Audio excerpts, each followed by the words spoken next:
आप देख रहे हैं गंगाधारा न्यूज नेटवर्क। बक्सर से उठी आवाज, अन्याय हुआ है हमारी बहन के साथ। आरजेडी सांसद सुधाकर सिंह का बड़ा बयान, श्वेता सुमन का नामांकन रद्द कर लोकतंत्र का अपमान किया गया है। सरकार है, आपको बहुत जानकर आश्चर्य होगा कि बिहार के चुनाव में किस तरीके से सत्ता पक्ष और बिहार प्रशासन पूरे चुनाव को हाईजैक कर चुका है। निर्वाचन आयोग यहां पर चुनाव आयोग चुनाव आयोग बन गया है।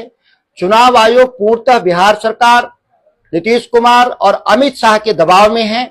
अब बिहार में जब ये चुनाव हारता हुआ दिख रहे हैं तो ये लगातार हमारे प्रत्याशियों को या तो नामांकन रद्द करा रहे हैं या हमारे प्रत्याशियों को पुराने ऐसे केसों में गिरफ्तार करने का प्रयास कर रहे हैं जिसका कभी नोटिस ही नहीं आया।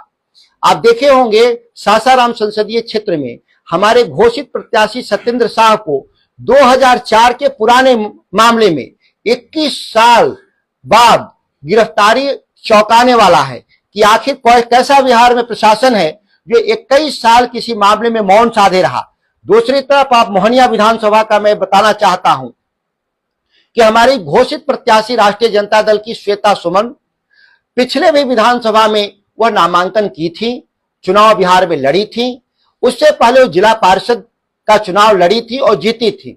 इस बार राष्ट्रीय जनता दल जब से उनको नामांकन के लिए प्रस्ताव दिया, पूरे भाजपा के खेमे में खलबलाहट रहा और एक दलित महिला श्वेता सुमन हमारे एक दलित भी है, रविदास समाज की, और महिला भी हैं। उनको चुनावी अभियान से बाहर करने के लिए एक गलत तथ्य के आधार पर उनको चुनावी प्रक्रिया से बाहर कर दिया गया। आपको मैं दिखा दूं, एक कागज है सिविल एसडीओ का। सिविल एसडीओ ने जो ऑर्डर पास किया है इसमें साफ लिखा है कि 18 तारीख को श्वेता सुमन के खिलाफ राष्ट्रीय जनता दल, इसमें राष्ट्रीय जनता दल भी नहीं लिखा है, इसमें श्वेता सुमन भी नहीं लिखा है, इसमें लिखा है कि संगीता कुमारी और एक इंद्रजीत राम ने आरोप लगाया कि इनका जाति प्रमाण पत्र सही नहीं है और अनुमंडल पदाधिकारी 18 तारीख, ये आरोप कब आया है इसमें लिखा है 18 अक्टूबर को, जबकि नामांकन किस तारीख को हुआ था श्वेता सुमन का? 20 अक्टूबर को। जब 20 अक्टूबर को नामांकन हुआ और 21 तारीख को ऑब्जेक्शन आना चाहिए था, लेकिन वो आया है किस तारीख में? 18 तारीख में ही ऑब्जेक्शन आया है। जाहिर बात है कि जो महिला श्वेता सुमन चुनावी अभियान में भी शामिल ही नहीं हुई थी, नामांकन ही नहीं हुआ था, उसके खिलाफ पहले ही से आरोप पत्र एक रख लिया गया था अनुमंडल पदाधिकारी के द्वारा और उसके आधार पर इन्होंने एक रिपोर्ट तैयार करते हैं अंचलाधिकारी से कि इनका जो जाति प्रमाण पत्र निर्गत हुआ है वो सही है कि नहीं है।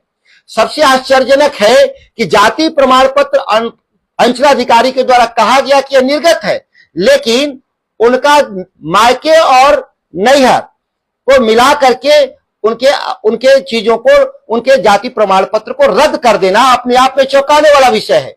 जाति प्रमाण पत्र किसी भी वर्ग का रद्द करने का अधिकार अंचलाधिकारी तो छोड़िए, डिस्ट्रिक्ट मजिस्ट्रेट डीएम को भी नहीं है।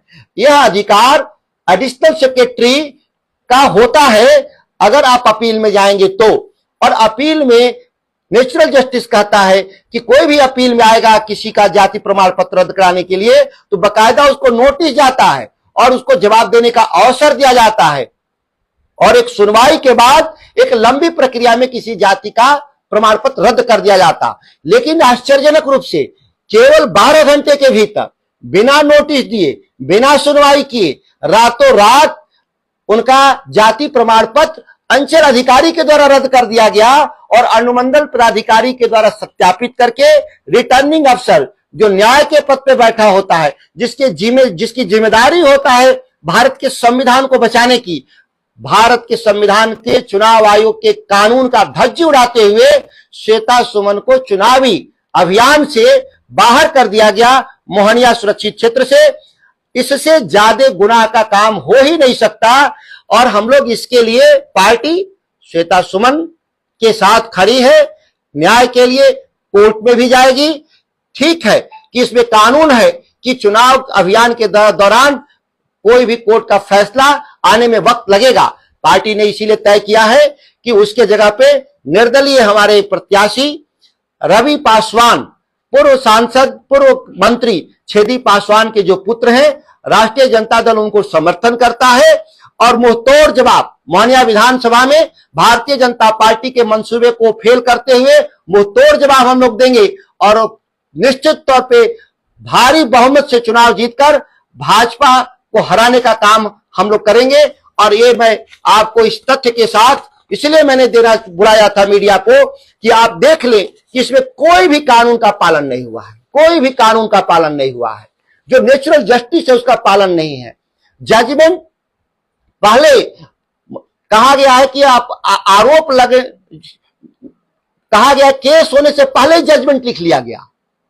जजमेंट 18 तारीख को लिख लिया गया, नामांकन 20 तारीख को हुआ, स्कूटी 21 तारीख को था और 22 तारीख को ये प्रिजुडिस थे। और ऐसे भ्रष्ट अधिकारी, आईएएस अधिकारी जो सुनने में आता है कि वो मोहनिया कांडमंडल पदाधिकारी की पाली पोस्टिंग और भ्रष्ट अधिकारी हैं, ऐसे अधिकारी को दंडित करने की हम लोग मांग करते हैं, चुनाव आयोग से हटाने की मांग करते हैं, जिससे मोहनिया विधानसभा का चुनाव निष्पक्ष तरीके से हो सके। नहीं तो फिर लोकतंत्र में लोगों का विश्वास उठेगा और एक गरीब आदमी, दलित आदमी जो लोकतंत्र में भागीदार बनना चाहता है, उसको इस चुनाव इस तरह के मापदंड के जरिए अगर बाहर करते रहे तो इस हम लोग की जो लड़ाई थी कि हमको संविधान बचाना है, लोकतंत्र बचाना है, ये सीधा सीधा हमला होता है इस पूरी प्रक्रिया से। Subscribe Gangadhara news network.